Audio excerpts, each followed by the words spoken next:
রাত পেরোলেই ঈদ, শেকড়ের টানে শেষ মুহূর্তেও বাড়ির পানে ছুটছেন মানুষ। ঈদ যাত্রা শেষ দিনেও যাত্রীচাপ নদীপথে। সদরঘাট লঞ্চ টার্মিনালে ঢল নামে ঘরমুখো মানুষের।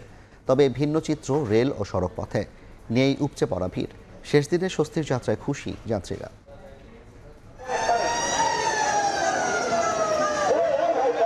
পরিবারের সঙ্গে ঈদ আনন্দ ভাগাভাগি করে নিতে শেষ মুহূর্তেও সদরঘাট লঞ্চ টার্মিনালে ঘরমুখো মানুষের ভিড়। একের পর এক ছেড়ে যায় ভোলা, ইলিশা, চাঁদপুর সহ বিভিন্ন রুটের লঞ্চ।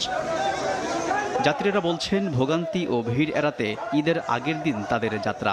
সবকিছু উপেক্ষা করে স্বজনদের কাছে ফিরতে পারার আনন্দ সবার চোখে মুখে। ঈদ উপভোগ করবো, এই জন্য এখন যাইতেছি। দেশে গেলে দেশের মানুষের সাথে ঈদ করতে পারবো, বন্ধু বান্ধব, আত্মীয় স্বজন সবার সাথে সারা বছরে দেখা হয় না, ঈদের সময় দেখা হয়। চিজি আইসক্রিমের সাথে ভেলভেটি কেকের মিশ্রণে পোলার রেড ভেলভেট আইসক্রিম, মন ভালো থাক।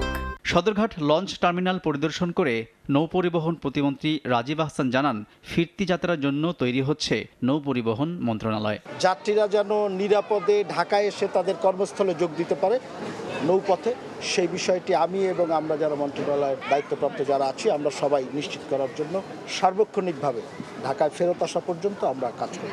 এদিকে ভিন্ন চিত্র কমলাপুর রেল স্টেশনে। গত 2 দিনের মতো নেই উপচে পড়া ভিড়। স্বস্তি নিয়ে স্বজনদের সঙ্গে ঈদ করতে বাড়ি ফিরছেন রেল যাত্রীরা। আজকে একটু ঝামেলা কম হবে, তার জন্যই মূলত বেছে নেওয়াটা। সাথে ওঠার কারণ হয়েছে মনে করি একটু বাবু বাতাস পাওয়া যায় তো।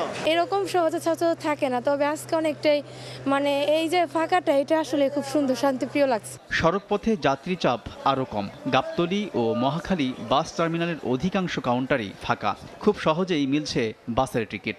দাদু বাড়িতে যাচ্ছি, ওখানে গিয়ে অনেক মজা হবে। বাবা মার সাথে ঈদ করার জন্য যেতেছি, আর মা দেশে অপেক্ষা করতেছে। টিকিট পেতে কোনো ঝামেলা নেই, মোটামুটি এখন অনেকটাই শৃঙ্খলা আছে। গত 2 দিন তো টুকটাক যাত্রী ছিল, কিন্তু আজকে তো যাত্রী নাই, একবারে যাত্রী নাই। আমাদের গাড়ি খালি নিয়ে দাঁড়ায় রয়েছি। যাত্রী একবারে নাই, আমরা গাড়ি অমট করে দিছি। যাত্রী চাপ কম থাকায় পথে পথে স্বস্তির যাত্রা ঘরমুখো মানুষের। আলতাফ হোসাইন, সময় সংবাদ, ঢাকা।